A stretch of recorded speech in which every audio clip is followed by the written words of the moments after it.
Good day, YouTubers. This video will show you how to migrate database tables from Microsoft Access 2019 in this case to MySQL Community Edition.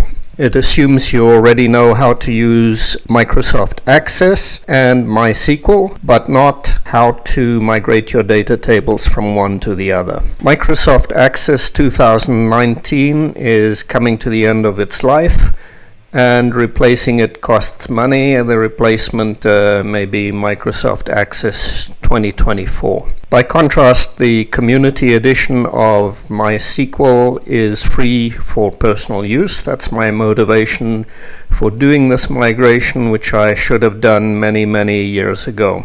There are many methods to move your database tables. I've chosen the method that I'm going to show you because it's conceptually simple, doesn't require any third-party tools other than Excel, and it gives me a chance to clean up my Access data as I move it over.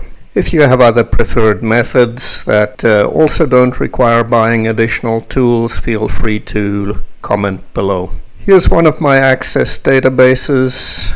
Here's one of the many tables. I'm moving to MySQL. I'm going to right-click on the Access table name and choose Export to Excel. And I'll instruct Access to open the Excel file when it's saved. Here's my table as an Excel file.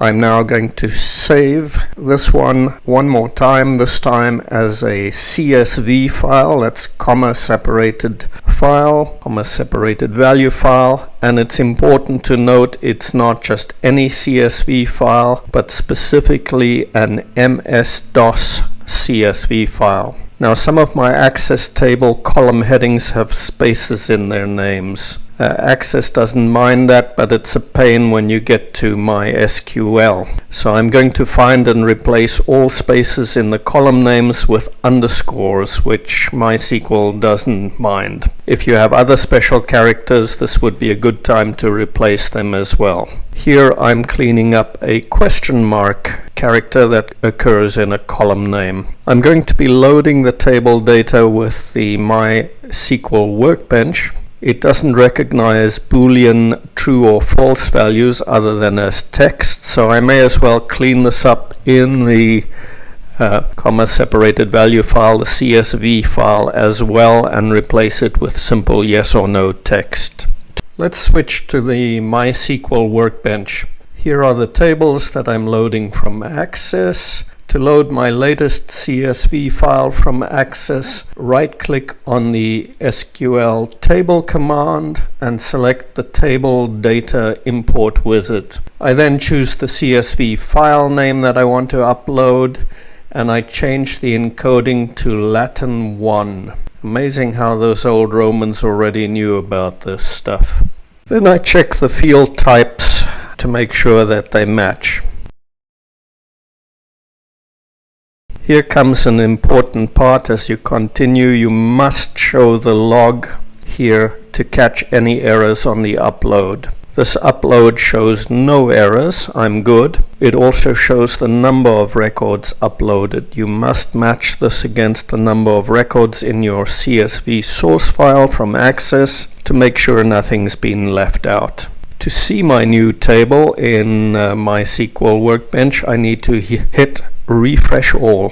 There it is, and it's not looking bad, except that the Workbench has uploaded most fields as typed text. This is inefficient, and worse, it's a pain for setting indexes and foreign keys. I need to change these types from text to varchar, variable character, with some maximum length, say 255 characters. And I can change them right on the screen or use some SQL code that I can regenerate according to a template. Here's me changing the type on the screen, and now I'm setting up the primary key using the Workbench.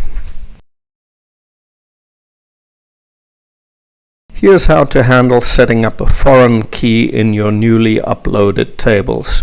You'll see I've got a parent database containing literary agency names and a child database containing the names of agents working for the agencies and referring to the agency names in the parent database. If I want to enforce consistency between the two databases so that the agency name in the parent database occurs in the child database and nothing else, then I should set up a foreign key in the child database referencing the parent database. Again, this will ensure that I cannot enter a new agency name in the child database without first setting it up fully in the parent database. By the way, what I'm showing here was public information at the time I set this up, so I'm not divulging anybody's private info here.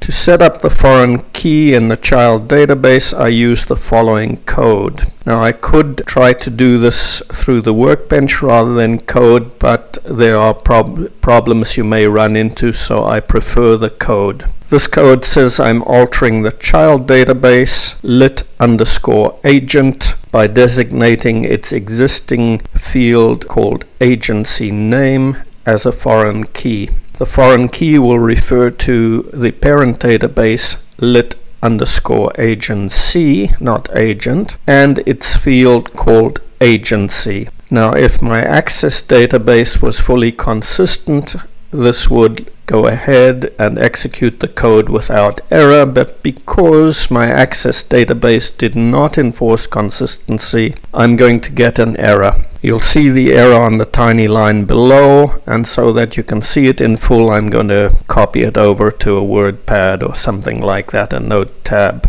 It's the infamous error 1452 because I'm trying to enforce consistency between two tables where already there are consistency errors. I can review my two Excel source spreadsheets that came out of Access, and I can find that for one of the agents in the child name, I had not supplied the parent agency in Access. Here you see the problem. I could, of course, fix this in the CSV spreadsheets and reload them, but what I will do instead is I'll deal with the issue in SQL. I will temporarily switch off enforcement of consistency, create the foreign key that will work for all future records, switch back on the enforcement, and then fix any consistency problems I've spotted in SQL. Here's the code. Let's recap.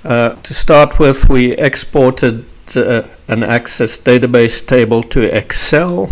We resaved the Excel file as an MS-DOS CSV file. We cleaned up the CSV file column headings and sometimes some other data as well. We used the MySQL workbench to import the CSV files. We checked the import logs for errors, and if there were any, we had to fix them. We changed some SQL text types to var character 255 or whatever number we chose. We used the MySQL workbench to set the table indexes. We used SQL code to set foreign keys from a child table to a parent table, and we had an example of where that code failed and how to fix the errors either in the source table or afterwards in SQL. I would add, as good practice, of course you need to test and review everything you've done with your to create your SQL database. Don't destroy any of your Access source files before you're absolutely sure what you've done is correct, and it's a good practice anyway to keep your Excel and CSV files